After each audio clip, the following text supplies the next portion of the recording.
তার পাণ্ডিত্য সম্পর্কে আমার মতো ক্ষুদ্র মানুষ কি বা বলা আছে। উনি কিছু বই আমাকে দিতেন, উনার লেখা বই, বৌদ্ধ ধর্মের উপর, বৌদ্ধ ইতিহাসের উপর, পালি ভাষার উপর, অসংখ্য বই।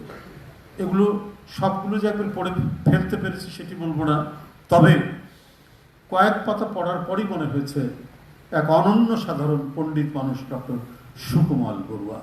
রাষ্ট্র যে বিবেচনা করেছেন স্বাধীনতা পুরস্কার দেওয়ার, এটি যথার্থ।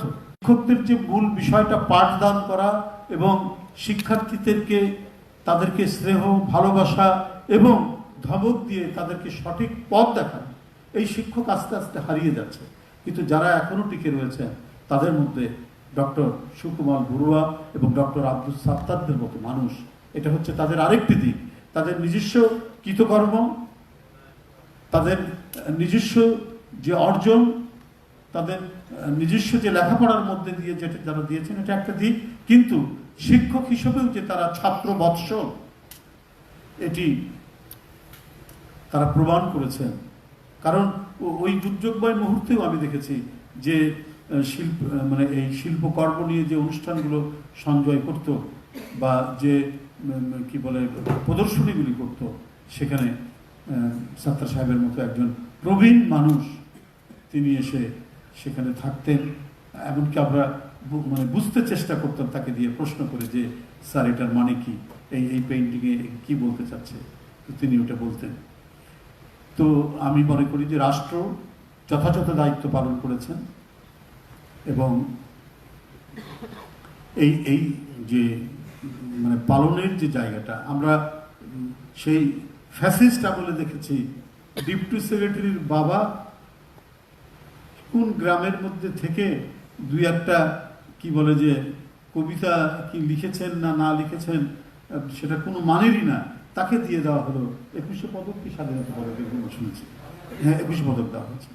আমরা তো দেখেছি যাদের কোনো ন্যূনতম, আর ভাই যিনি কবি, যিনি লেখক, যিনি শিল্পকর্মের মধ্যে নিজেকে নিবেদিত রেখেছেন, তাকে তো আপনি যতই পুরস্কার দেন আর যতই তার অ্যাডভার্টাইজ করুন এবং টেলিভিশনে আর পত্রপত্রিকায় প্রচার দেন না কেন, যারা পাঠক, যারা চিত্রকর্ম বোঝে, তারা ছুটে যাবে তার দিকে।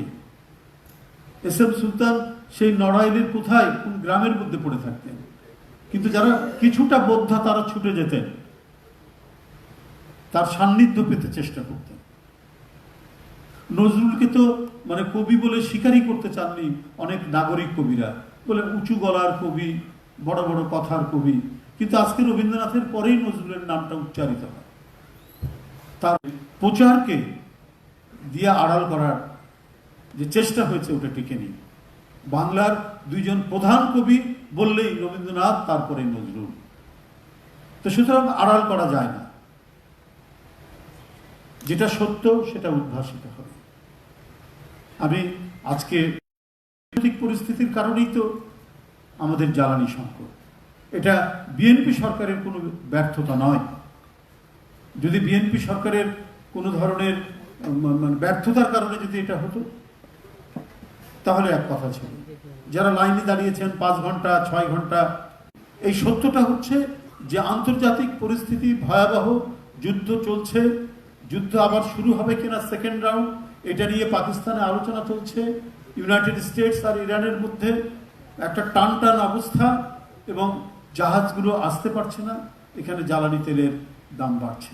এটা একটা সংকট, কিন্তু এটা একটা কৃত্রিম সংকট যুদ্ধের কারণে। এটা নিরসন করা কোনো কঠিন না, এবং এই ক্ষেত্রে যে দাম বেড়েছে এটা খুব ন্যাচারাল। কিছু কিছু এমপিরা পার্লামেন্টে বলছেন যে এটাকে সংকট বলা যাবে। ভাই, যেটা সত্য সেটা বলুন। এই সংকট তো বিএনপির কারণে হয়নি, বিএনপি সরকারের কারণে হয়নি। এই সংকটটা আন্তর্জাতিক পরিস্থিতির কারণে হয়েছে, মধ্যপ্রাচ্যে যুদ্ধের কারণে এটা হয়েছে।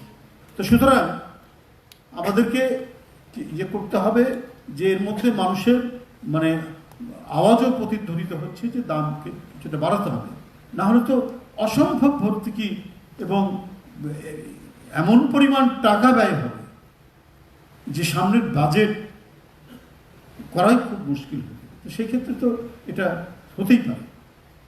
তো সংকট থাকবে, সংকট মোকাবিলা করা যাবে। অর্থমন্ত্রী বলছেন যে অর্থনীতির সব সূচকগুলোই নিম্নমুখী, তো এটিতে সংকটটা, কিন্তু এই সংকট হচ্ছে কোনো পার্মানেন্ট সংকট না, ন্যাচারাল কোনো ডিজাস্টার না যে ব্যাপক সুনামি হয়ে আমাদের গ্রাম ডুবে গেছে, ধান ক্ষেত ডুবে গেছে, অত কিছু করার নেই। কিন্তু এটা করা যাবে। অতীতের এই সংকট সাময়িক সংকট, এই সংকট উতরে যেতে পারে। বিরোধী দল যাই বলুক না কেন, তারা যেটাই করুক না কেন, এইটা যে সরকার আপনার মানে কমিটমেন্ট করার সাথে সাথে, ক্ষমতায় আসার সাথে সাথে কমিটমেন্ট নয় বলে সংকটের দিক থেকে চোখকে অন্যদিকে ফেরানো চলবে না। বরং আপনারা যে এই ব্যাপারে মোকাবেলা করছেন, আপনারা এই ব্যাপারে যে কনসার্ন, সেটাও মানুষকে জানতে দিতে হবে। জনগণের দ্বারা নির্বাচিত বিএনপির জোট সরকার, ডোনাল্ড যেটাই বলুন, সে একজন বড় শিল্পী এবং ডাক্তার হিসেবে সে একজন নামকরা ক্যান্সারের ডাক্তার, এবং সে একজন ডাক্তারও বড় শিল্পী। সে যে সুনিপুণভাবে ডায়াগনোসিস করে একজন কি বলে রুগীকে, একটা পেশেন্টকে সুস্থ করে তুলে, তো এই এক ধরনের মানে শৈল্পিক বোধ বা সত্তা না থাকলে এটা সম্ভব হয় না। তাই চিকিৎসক বলুন, সংগঠক বলুন, সবাই শিল্পী, যদি সেটা তারা সুচারুভাবে সম্পন্ন করে। আমি ডক্টর আব্দুল সাত্তার এবং ডক্টর সুকুমার বড়ুয়ার দীর্ঘায়ু জীবন কামনা করে আমার বক্তব্য শেষ করছি। ধন্যবাদ।